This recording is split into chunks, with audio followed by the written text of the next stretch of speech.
Class reunion. Everyone was making a fuss and urged Sharon to go and kiss Quincy. With a flushed face, she kissed him. Quincy didn't refuse. Instead, he intensified the kiss fiercely.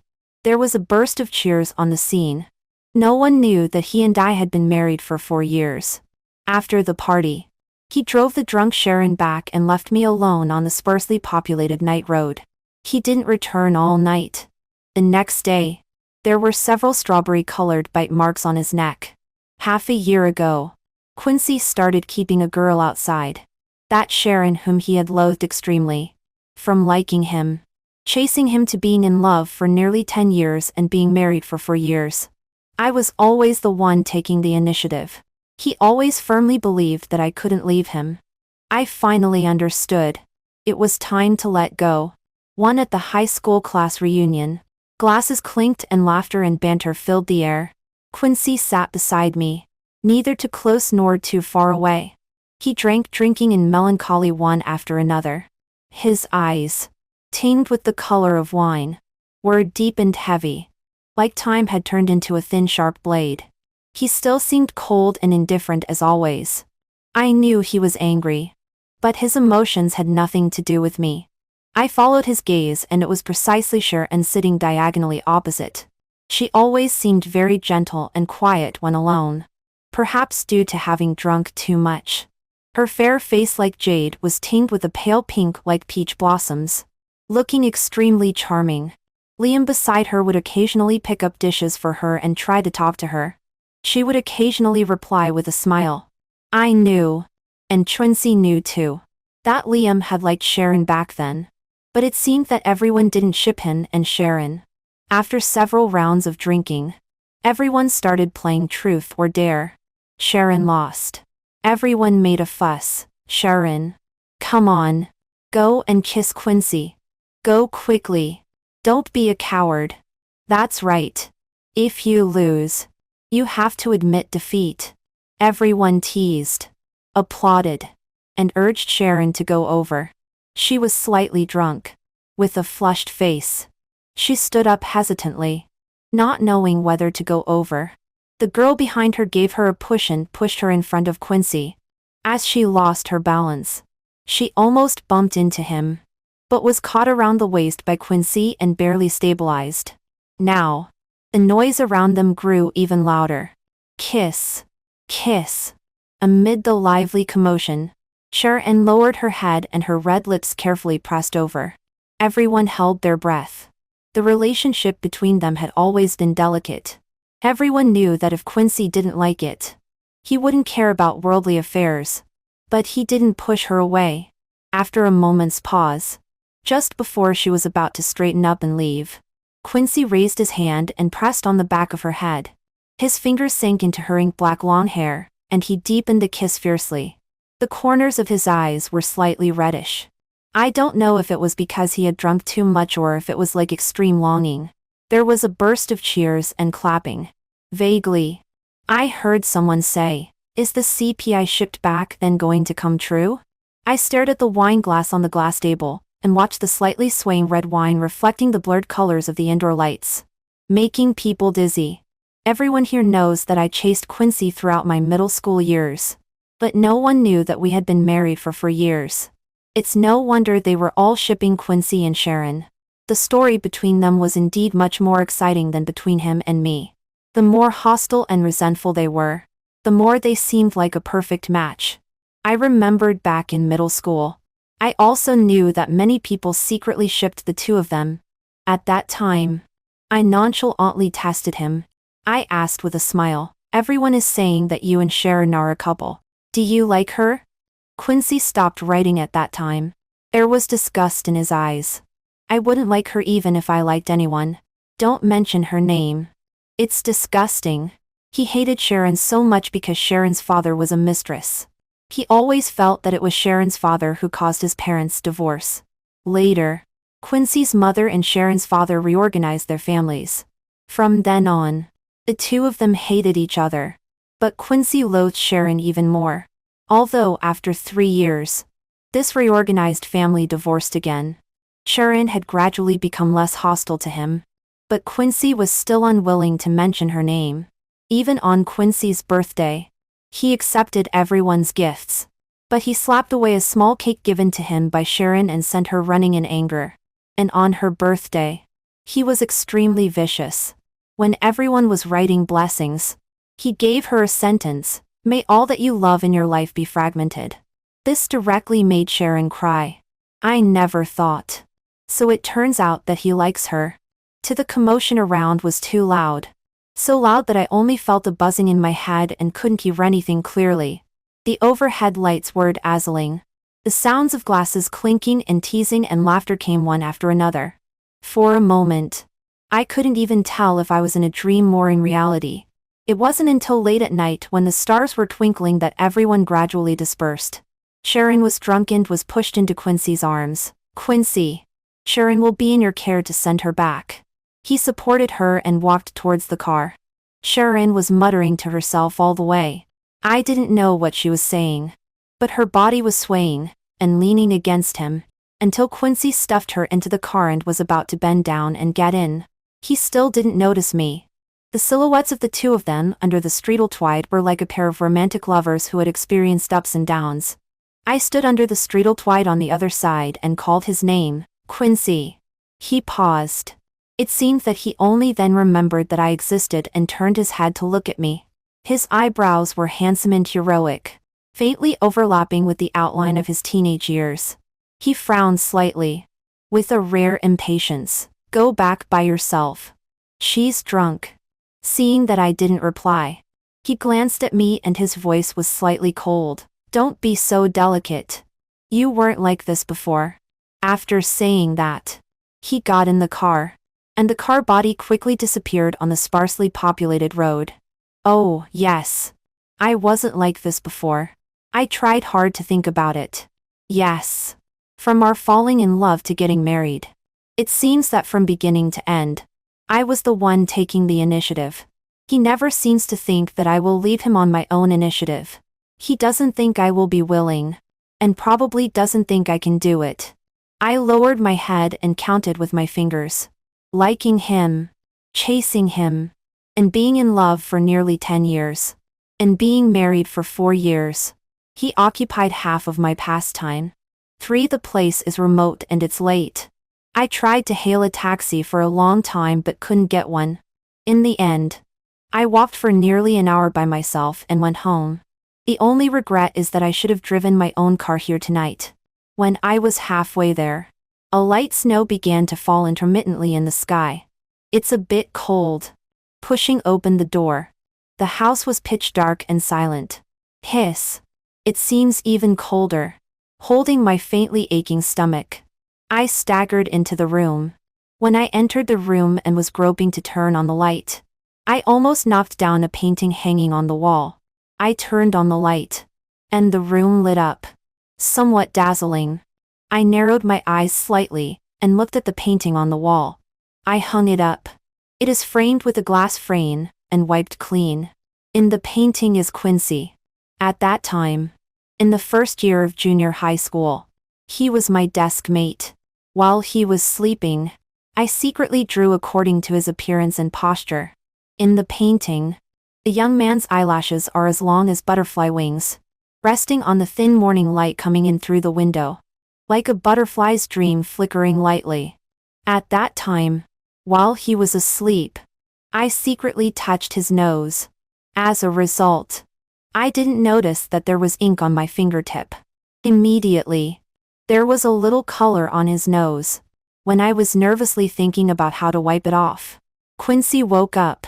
Later, when he discovered my masterpiece, he rarely got annoyed and flicked my forehead with his bent finger. Troublemaker.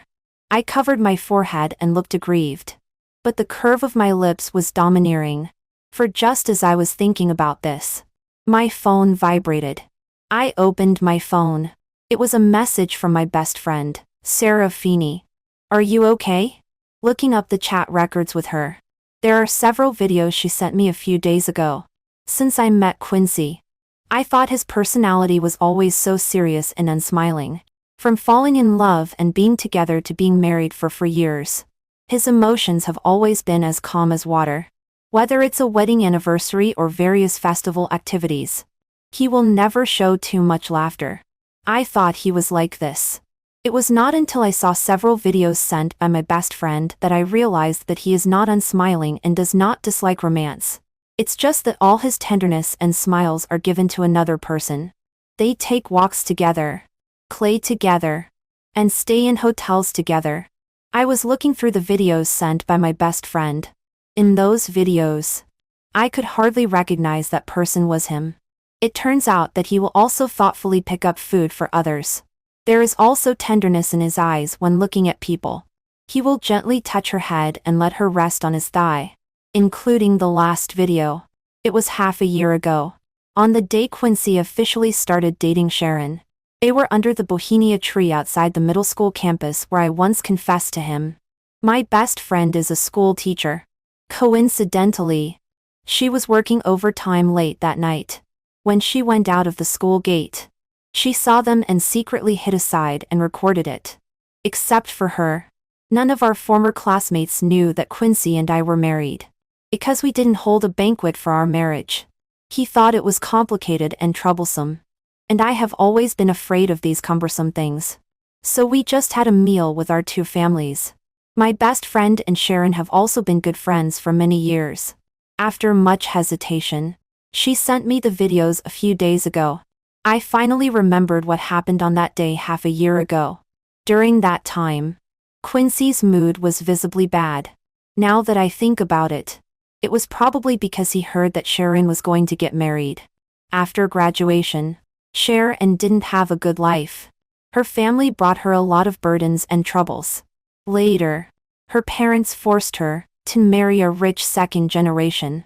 The other party liked her very much. But she didn't like him. On the wedding day, Sharon ran away. She ran to find Quincy. No wonder on that day. After Quincy's phone rang, he left in a hurry before even cutting my birthday cake. You eat the cake by yourself. I thought he was because there was an urgent matter at the company suddenly. It turned out that Sharon was looking for him. In the video, when Quincy met Sharon at first, his expression still seemed indifferent. Aren't you going to get married? Sharon is a person who rarely cries. That day, she was probably mentally collapsed. She pulled Quincy and cried and said a lot. I didn't go. I don't want to get married. The general idea is that she ran away from her wedding. She had a lot to say in her heart, and didn't know who to tell. The first person she thought of was him. Quincy didn't respond and didn't speak. Later, when Sharon saw that he didn't speak, she turned around and left. Then I'll go and get married again. Quincy's expression changed. How dare you? He took a few steps forward, hugged her from behind, pressed her under the Bohemia tree, and kissed her. Later, he said, 50,000 yuan a month. I'll support you. Sharon was very angry and raised her hand to hit him. Quincy, don't go too far. But that hand finally didn't fall. She looked rather humiliated. She probably needs money very much. It seems that someone in her family is sick. Quincy started dating her like this. But his attitude towards her later was no longer that of an ordinary lover. The first few videos taken by my best friend were all encounters she had. Because Sharon's home is near the school, my best friend can often meet her and also meet Quincy looking for her. 5 After watching the videos, I suddenly felt a turmoil in my stomach and was extremely uncomfortable. I ran to the bathroom and vomited. In a trance, I remembered that for years ago, I was the one who proposed to Quincy first. I thought he would refuse. But he agreed. Not until a while ago did I recall that 2 days before I proposed to him, I heard that Sharon had a new boyfriend and was already preparing to get engaged. However, unexpectedly, they broke up half a year later. I groped my way out of the restroom, clearly extremely sleepy at night. Yet I tossed and turned and couldn't fall asleep.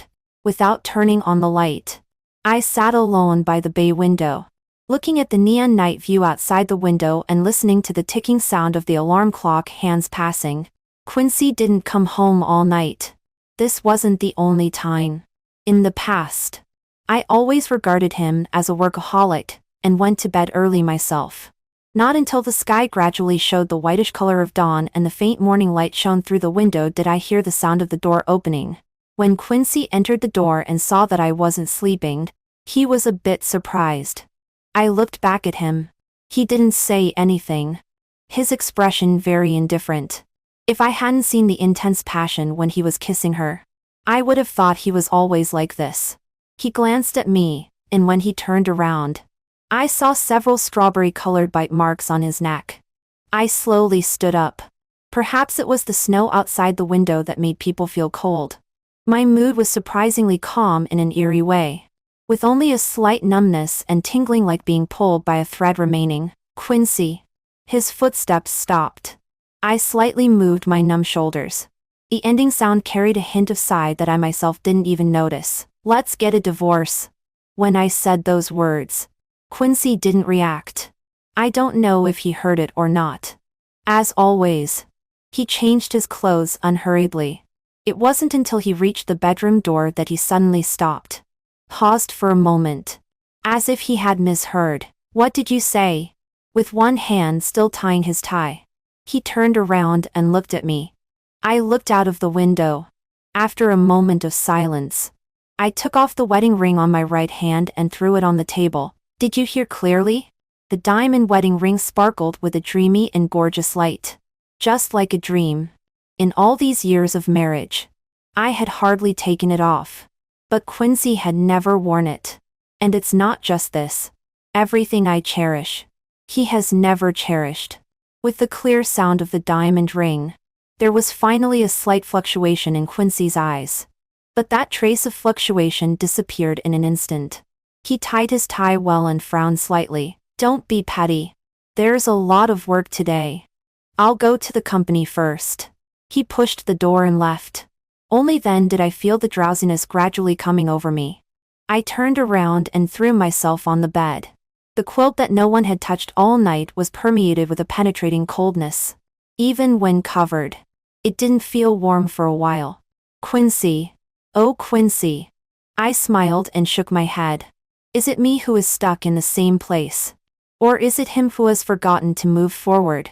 Has he forgotten that I am no longer young, and I no longer have the courage and patience to chase him, and like him recklessly as before? 6. I went out. Until dusk. My best friend sent me a message. He and Sharon are sitting on the chair beside the bohenia tree outside the school. I drove over. After getting out of the car, I didn't walk directly towards them. I stood not far to their right and quietly watched them. Sharon seems to have changed little over the years. She is always full of girlish charm. There is a touch of cocoffousness and loveliness in her conversation and laughter. They were sitting on a bench, with rows of withered flower trees in winter behind them. Quincy seemed a bit impatient. From time to time, he took out his phone to look at it. After staring for a while, he put it back. After a while, he finally took out his phone again. After hesitating for a moment, he tapped on the screen. My phone vibrated. I took it out. It was a message from him. What are you doing? I stared at those words for a long time before I felt like laughing. Thinking seriously, I realized that this was the first time he took the initiative to send me a message. In every day before, almost every time I found time to send him messages from time to time, often after I shared many interesting things, I only got a perfunctory from him. I was used to thinking that this was his character. Now thinking about it, it's really ridiculously funny. Since he was with Sharon, in the videos sent to me by my best friend, the words he took the initiative to say to her are probably far more than in the years since we got married. I didn't reply to him. I put the phone back in my pocket, and then walked towards him. Hearing the footsteps, Quincy looked up. At the moment, when he saw me, I thought he would show at least a little panic when being caught cheating by me. But unexpectedly, his first reaction was to reach out and protect Sharon beside him. The surprise in his eyes only flashed for an instant and then returned to a calm lake. It was as if he was sure that I wouldn't do anything. Or perhaps, Those actions of mine chasing him recklessly in those years made him believe that I could never leave him no matter what. Sharon beside him looked at me uneasily. I ignored her. I took out the divorce agreement from my bag and handed it to him. You read it. If you think there's no problem after reading it, we can sign it. Quincy took it. When he saw the words on it, the always unruffled eyes finally gradually showed some cracks and astonishment. I didn't wait for him to speak. I turned and walked towards the car. Think it over. Read it carefully. And then call me. I opened the car door, got in, and drove away in a cloud of dust. From the rear-view mirror, I saw Quincy suddenly stand up and take a few steps in my direction. Then at the corner, I couldn't see him anymore. 7 After going back, I lay on the sofa and stared at the wall in a daze. After staring for a long time, my eyes were a bit tired, so I closed them again. As soon as I closed my eyes, I remembered the day I confessed to him in my sophomore year of high school.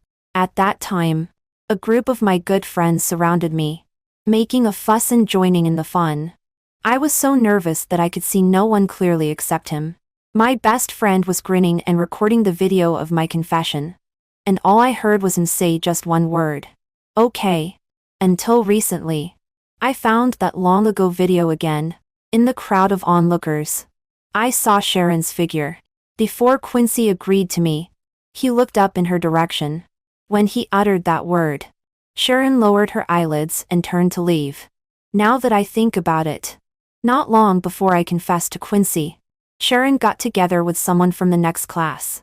Thinking of this, I twitched the corner of my mouth, threw my phone aside, and felt as if my heart was blocked by cotton. Extremely stuffy. It turns out that all along, I have always been her substitute. Just a shield for him to be angry with her. Like a clown, circling around him. In the end, I realized it was only my woman show. No wonder, although we have never broken up since we were together, he is so indifferent that our classmates thought we had broken up long ago. I took a deep breath and was about to throw out the messy thoughts in my mind when the phone rang. Hearing the ringtone, I didn't realize it was my phone for a moment, because the special ringtone I set for him has never rung. I let the phone ring for a while before opening my eyes and reaching for my phone to answer it. I didn't speak and waited quietly for him to speak. Quincy spoke. Why aren't you at home? I looked up at my current house and then at the time on my phone. It was 6:30 in the evening. He actually went home. How long has it been since he went back so early? It's really rare. I lowered my eyelids and my right hand, which was no longer wearing a ring and was unconsciously tapping on the table. Have you thought it over? If so, sign it. When you are free, let's go to the Civil Affairs Bureau together. At the other end of the phone, Quincy took a deep breath and lowered his voice. Are you throwing a tantrum because of Sharon? I paused slightly, clenched my phone, and my tone cooled down. Shouldn't I be angry? Quincy?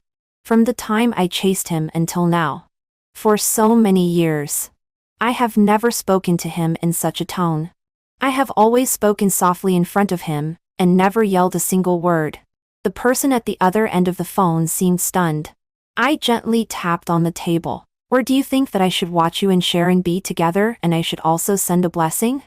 Should I be happy? Or should I hold it in and endure it? Because from beginning to end between us, I have always been the one pleasing you. Whoever likes the other first is doomed to be inferior to the other. Right? Do you think I have no heart? I walked to the window and looked out at the vast night view outside. You don't have to pretend to be with me every day if you don't like me. Sign the agreement and let's go our separate ways. After I finished speaking a long paragraph, there was silence for a long time at the other end of the phone. Just as I was about to hang up the phone, there was a rare trace of nervousness and tension in his voice. Who agreed to get a divorce? Where are you now? When he asked the last sentence, I felt a dull pain in my heart. Absurd and ridiculous. I heard such a similar concerned sentence from him for the first time. But we have already come to this point. I said, the night is so long. I'll also take a look. See if there's a handsome young man. Pick one and have some fun. After saying that, I turned off my phone and threw it on the bed. I turned over and lay down, looking up at the ceiling. This set of house is very new. It was originally the place where Quincy and I first lived. I like it very much here. Looking out of the window, you can see a large expanse of scenery. But we didn't live here for long with Quincy before he said he didn't like it. Only then did we move to the house we live in now. Now that I think about it, it's not that he doesn't like it here. It's that this side is not as close to Sharon's place as the house over there. It wasn't until I turned on my phone again, the next day, that I learned that Quincy had been looking for me all night. There were dozens of calls from him and countless messages he sent me in my phone. If it were before, how happy I would be to see him in such a hurry. But even if he looked for me all night, he still couldn't guess where I was. If Quincy disappeared, as long as I wanted to find him, I could find him in the shortest time. I am familiar with all his preferences, know where he likes to go, and also know through which of his friends I can find him if he disappears. But Quincy is different.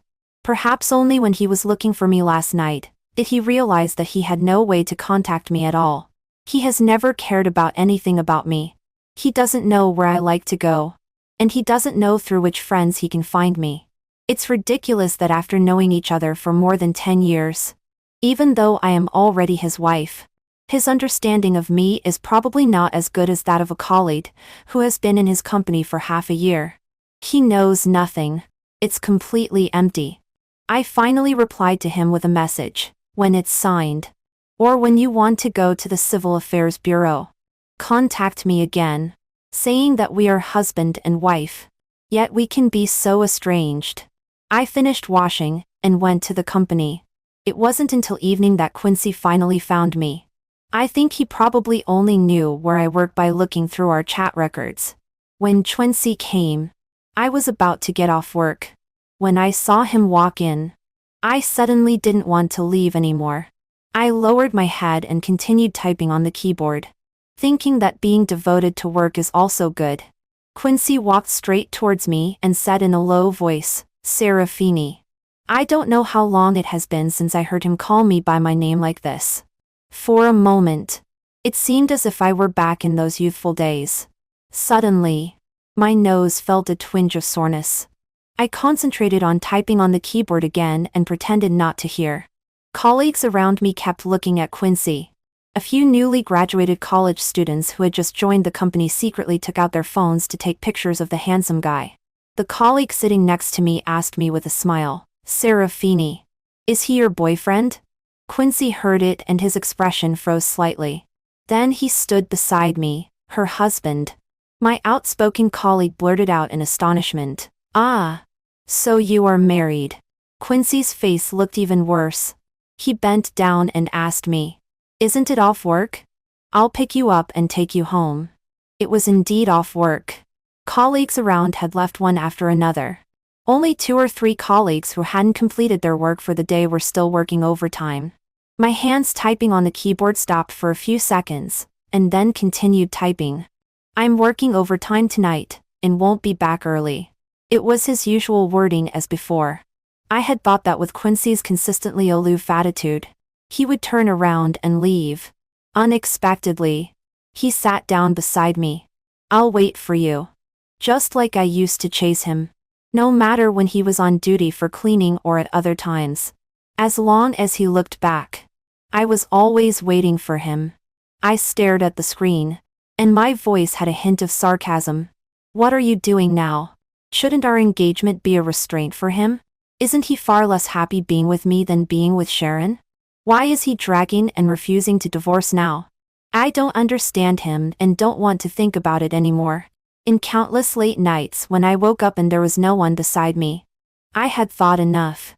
Thought so much that I was full of worries. So tired. And as humble as dust. Just thinking about it now. When I was tossing and turning, he might be embracing a beauty and sleeping soundly. Quincy didn't answer me. He sat quietly beside me for an hour and then got up and left. I didn't even lift my eyelids. I know he won't be patient with me. But unexpectedly, after a while, Quincy brought me a dinner back. Have something to eat. Opening the box. It was sweet and spicy. I glanced at it, took the box, and pushed it to a colleague beside me. The colleague happily accepted it. Quincy's face darkened a few more degrees. Serafini, don't make trouble anymore. The colleague turned around in confusion, and looked at me and then at Quincy. Serafini, don't you dislike sweet things the most and can't eat spicy food either? Upon hearing this, Quincy was stunned for a long time. I said slowly, yes, because the one who likes sweet and spicy food is him. So in the past, I pretended to like it too. Quincy seems to have become like me in middle school, just like I chased him back then. He suddenly began to contact me and look for me attentively. But I came back later and still lived separately from him. Until I opened the door and smelled the fragrance wafting from the kitchen. I was stunned and walked inside. On the dining table, Quincy had prepared a table full of dishes, neatly arranged and still emitting fragrance. There was no spicy food. A light in the room was warm yellow. And his eyebrows and eyes also showed some softness. It was the appearance of a warm little home I had once imagined. He finally remembered that we had lived in this house before. When Quincy saw me, he took off his apron. Come and eat. I quietly glanced at the table and walked towards the living room. I'm full outside. Quincy's spoon for serving rice paused. I didn't have any extra energy to care about his every move and ponder his every thought like before. I went to tidy up my room and took out a bookshelf and read it by myself for a while. Quincy didn't make any other sounds either.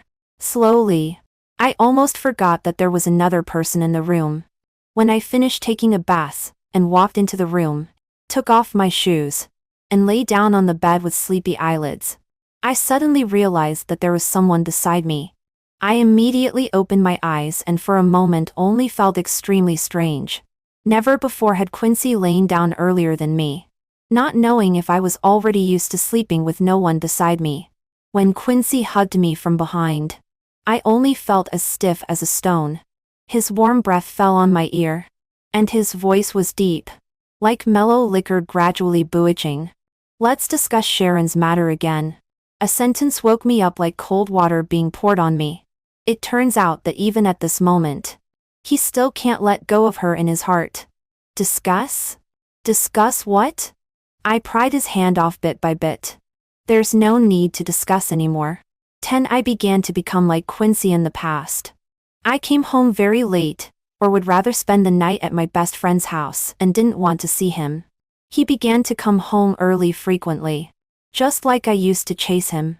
He became more and more concerned about every bit of me. He dragged and refused to divorce and always found various reasons and was unwilling to sign. I wasn't in a hurry either. I was even willing to see how he chased me.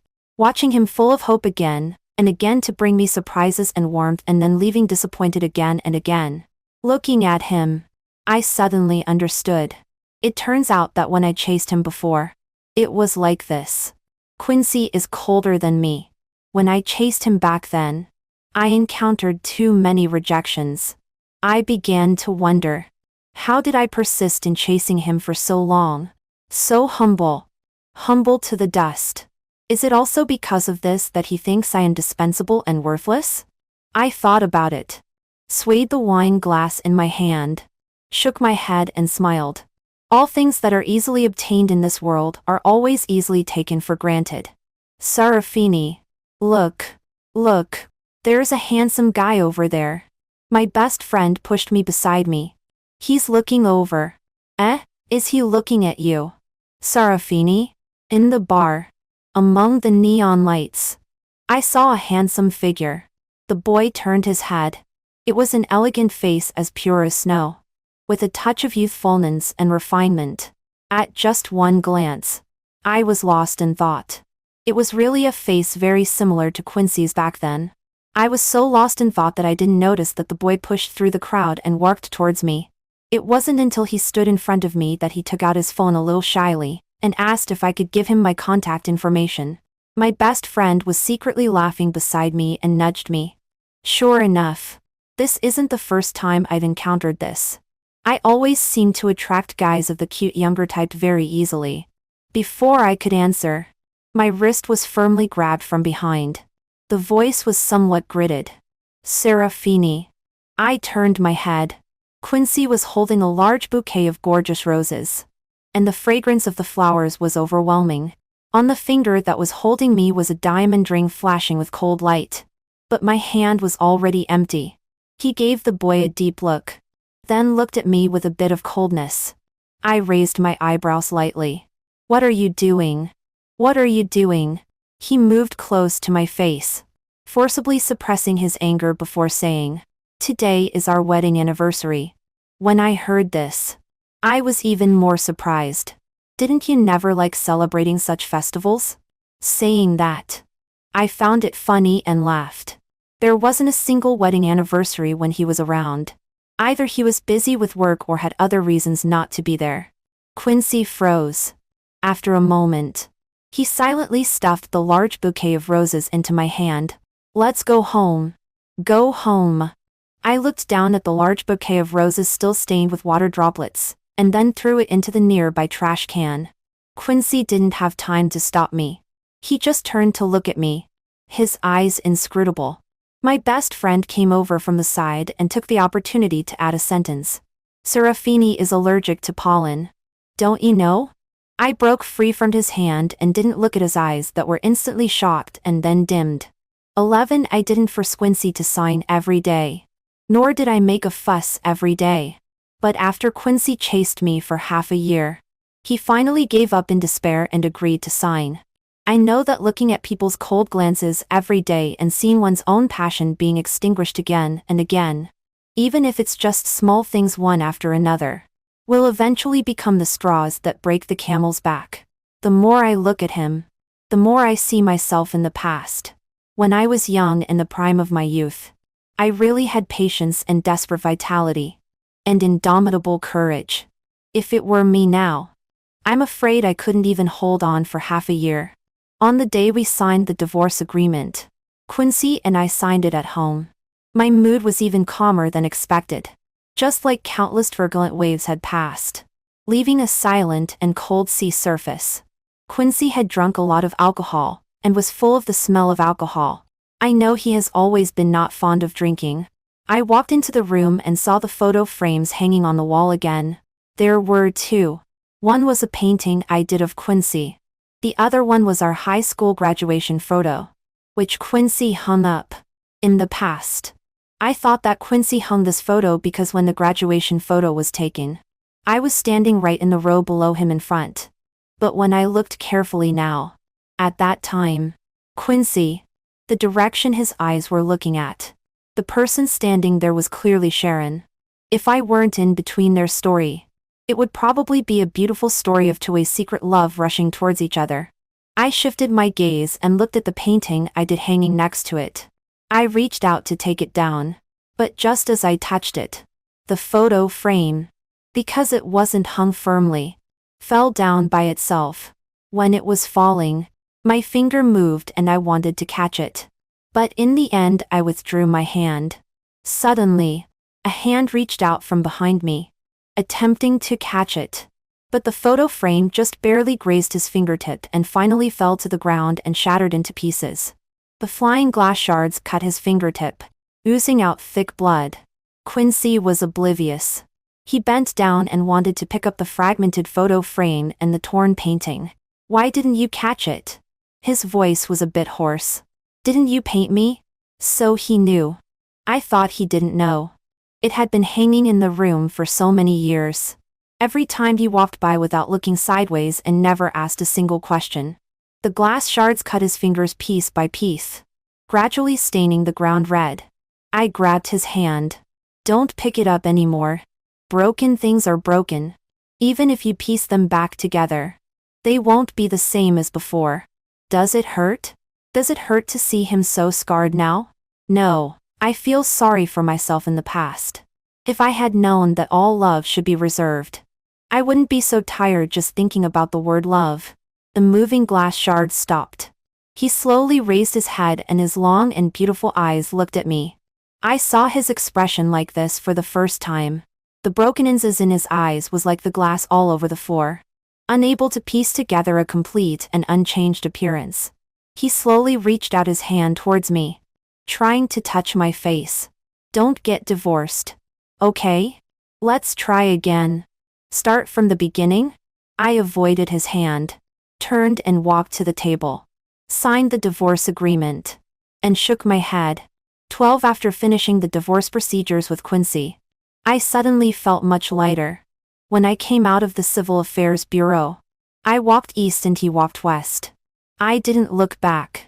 It wasn't until I got into the car that I found him standing not far from where we parted, staring at me blankly, like a lost child. I removed my gaze from him and stepped on the gas. The car slowly left. Finally, one day, it's no longer me following behind him and watching his back disappear. 13 I know Quincy will be with Sharon. After all, even during the time we were having a divorce, he never said he would let go of Sharon. I wasn't surprised at all by the news of their being together publicly. But the news of their breakup came so quickly that it surprised me. Less than 7 days after I divorced Quincy. Originally, a relationship from being secret lovers to finally being in the open was so short-lived. My best friend took a screenshot of Sharon's moments and sent it to me. Sharon sent a message, "So you'd just like to seek a sense of excitement on the verge of taboos. If you had known this earlier, you might as well have told me earlier." His boredom came so quickly that it shocked everyone. After that day, I no longer paid attention to every bit of news about Quincy. But news about him always reached my ears from time to time through our mutual friends. I heard that Quincy had the photo I had broken before restored and placed it in front of his desk. From time to time, he always stared at it in a daze. The wedding ring I pawned. He still wears it on his hand.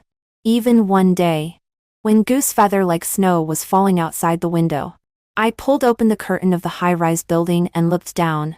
I saw him wearing a gray windbreaker, leaning alone by the street lamp, quietly looking at the sparsely populated road. Just like in middle school. In order to give him a surprise, I stubbornly waited for him alone in the flying snow like a fool. I closed the curtain and just pretended not to see him. I began to get used to life without Quincy. The house that seems empty and lonely as soon as I enter the door is carefully arranged by me to be warm and tidy. I can cook the meals I like to eat. I don't have to think about what he likes to eat and what he doesn't like. I can also freely hug the whole soft big bed. I won't wake up in the middle of the night and feel the loneliness of the empty space beside me. Another summer, I packed my bags and went too many places in the north and south of the country to travel. Sometimes I take friends with me, and sometimes I go alone. I see the blue and clear sea, the vast and desolate desert. See eagles fly across the sky, climb to the top of the mountain to see the sunrise and sunset, and stand in front of the snow mountain and hold a handful of coldness. These are the places that I mentioned to Quincy again and again that we should go and see together after we were together. But he always had various excuses for being busy and yet had the leisure to accompany another person. Although my close friends all said that Quincy is different now. A friend who works in the same company as him advised me, I think he really regrets it now. He hasn't taken off his ring until now, and hasn't been close to any other women. Why don't you consider getting back together? When I received this message, I was looking at the scenery on the top of the mountain. I looked down and typed back, "No. Not everything is worthy of forgiveness. And not all beautiful scenery must be seen by two people. By two people. By two people. By two people. By two people."